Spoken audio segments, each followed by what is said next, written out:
Habang umiere ng live ang programa ni Raffy Tulfo noong July 6, 2023 ay 2 beses minulto ang kanilang programa dahil sa biglaang paglabas ng larawan ni Aura Briguela sa kanilang screen. Ito'y habang pinapakita ang screenshot ng CCTV footage ng lalaking umano'y nakapulot ng pera. Habang nagkukomento si Senator Raffy sa live, biglang lumitaw ang larawan ng batang Aura sa screen. Namahalatang lubang ikinagulat ni Raffy Tulfo at ng 2 complainant. May kitang napahinto pa sa pagsasalita ang senator at natulala ng ilang segundo. Habang ang 2 complainant ay tila kinabahan kung bakit biglang lumabas si Aura. Yeah, that could still be enhanced. Napakagandang footage. So, yung footage na yan, imamatch natin sa lalaki na sumasagot sa telepono. Well, nagpatuloy ang kanilang pag-uusap. Maya-maya habang nagkukomento uli si Senator Raffy ay bigla na namang lumabas sa pangalawang pagkakataon ang larawan ng batang Aura. E na i-compare natin pagdating sa korte, kapag halimbawa pinatawag sila sa korte. Ano bang lumalabas na yon? Punta mo ulit sila. Punta mo. Sige na. Napahinto na naman si Senator Raffy at dito na siya nagalit ng matindi at hindi na napigilan papuntahin si Sherry dun sa nag-ooperate ng kanilang live. E na i-compare natin pagdating sa korte, kapag halimbawa pinatawag sila sa korte. Ano bang lumalabas na yon? Punta mo ulit sila. Punta mo. Sige na. Kailangan mo siguro ng management doon. I-manage mo sila, Sherry. Pasensya ka na, Sherry, ha? Tuwing magkakamali sila, from now on, patatayuin kita. Ang lumabas na larawan sa screen habang nagla-live ang programa ni Raffy Tulfo ay ang batang si Aura Briguela na nakaturo sa kanyang hairpin habang sinasabing, "Hindi ka natatakot sa hairpin ko? Hindi?" Kaya matinding kabang naramdaman ni Senator Raffy nung nakita niyang larawan na to dahil tila may mensaheng gustong iparating ang nagmumultong larawan na parang siyang direktang sinasabihan kung hindi ba ito natatakot sa kanyang hairpin. Kung maaalala, 2 beses niyang ginawa ng video ang nangyaring kaguluhan na kinasangkutan ni Aura Briguela. Sa part 1 ng video ng Raffy Tulfo in action, bidang-bida rito si Aura. Bagamat hindi pa niya napapanood ang CCTV footage at pilit nitong pinagtatanggol si Aura at ibinabaling ang sisi sa pulis at sa lalaking si Mark Christian Ravana na kung saan ang source ng maling impormasyon ng senator ay ang kanyang manugang na si Atty. Garrett. Atty. Garrett. Yes po, Senator. Anong takeaway mo rito? Well, first sir, gusto ko muna mag-disclaimer. No? Actually, last night I almost engaged para po tulungan si Aura by a client of ours. So medyo may knowledge po ako as to the facts dito, Senator. Unahin ko muna po yung sinabi ni COP, Senator, no, na nire-refute po yan ng side po nila Aura. Sabi po nila na hindi nila ever ni-request na maghubad po lalaki. In fact, yung lalaki nga daw po ay nag-commit ng acts of lasciviousness against yung babaeng kasama ni Aura. Kaya po sila napaaway dahil kinonfront po ni Aura yung complainant po. So ibig sabihin na baliktad pa si Aura dito ng di oras? It would look like that, Senator.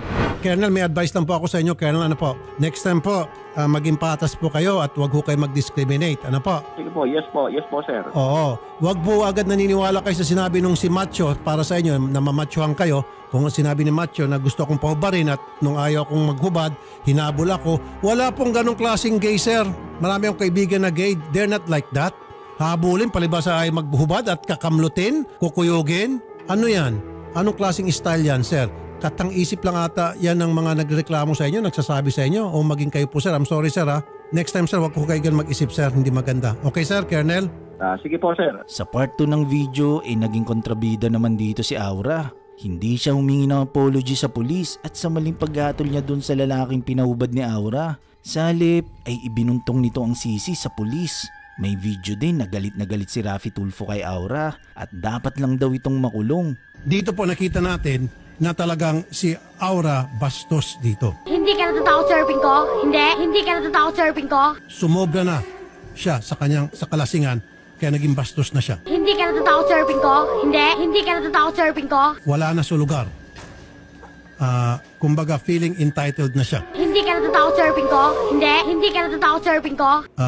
Hindi dapat niya ginawa yun. Porket siya by vlogger, siya ay celebrity, siya ay hinahangaan, pinupuri ng mga tao at marami siyang fans. Meron na siyang karapatan na mambastos? Heck no. "Hindi ka natatakot sa hairpin ko? Hindi ka natatakot sa hairpin ko?" Walang puwang sa ating lipunan na maging mayabang ang sino mang celebrity.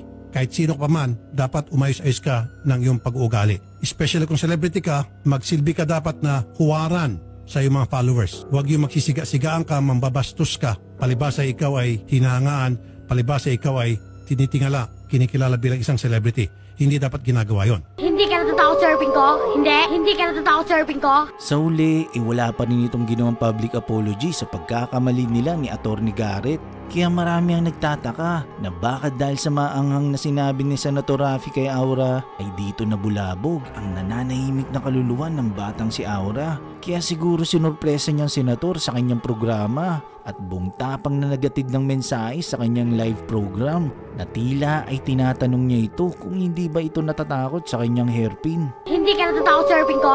Hindi ka natatakot sa surfing ko?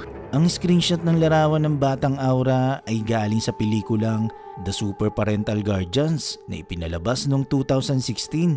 Isa itong comedy action film na pinagbibidahan ni Vice Ganda at Coco Martin sa direksyon ni Joyce Bernal na produce ng Star Cinema. Well, si Aura Briguela ay pinanganak noong March 26, 2004 at una siyang nakilala sa FPJs ang probinsyano bilang si Makmak. Personal siyang pinili ng lead actor na si Coco Martin. Na-feature din ang kanyang talambuhay sa Maalala Mo Kaya noong 2016. Noong 2017 ay dineklara siyang champion sa kauna-unahang season ng Your Face Sounds Familiar Kids. Si Vice Ganda ang manager ngayon ni Aura Briguela. Sa programang Gandang Gabi Vice ay pinayuhan pa noon ni Vice Ganda ang batang si Aura. Diba? Pero bata ka pa. Huwag kang masyadong malulunod sa lagi kang nananalo, sa laging nakukuha mo yung gusto mo, sa laging pabor sa'yo ang mga nangyayari. Kasi darating may mga pagkakataon na hindi magiging pabor sa'yo ang mga pangyayari. Hindi lahat makukuha mo, hindi lahat mananalo ka. Meanwhile, tingnan nyo, hinubad lang kayo yung t-shirt niya. Ang gusto niya mangyari is rin yung short. Kaso nga lang t-shirt lang yung hinubad. Tutulak niya yan. So, yan, tingnan nyo, nakahubad yung guy. Ang gusto kasi ng ni Aura is yung pantalon. Hindi ka natatakot sa surfing ko? Hindi ka natatakot sa surfing ko? Hindi ka natatakot sa surfing ko? Hindi ka natatakot sa surfing ko? Hindi ako natatakot sa inyo, tandaan niyo.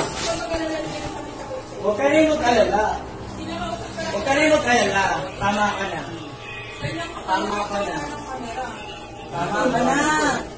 Totoo, boss. Talaga ako kasi Tumating ka rito, hindi ka namin inaabot. Kuya, ano ang bilito mo? Kaya mo! Kasuhan mo. Natatakot ako sa iyo eh. Kabado ako sa iyo. Papakulong ka namin ganun. Ang ayaw ng bilado sa bigay lang, kuya.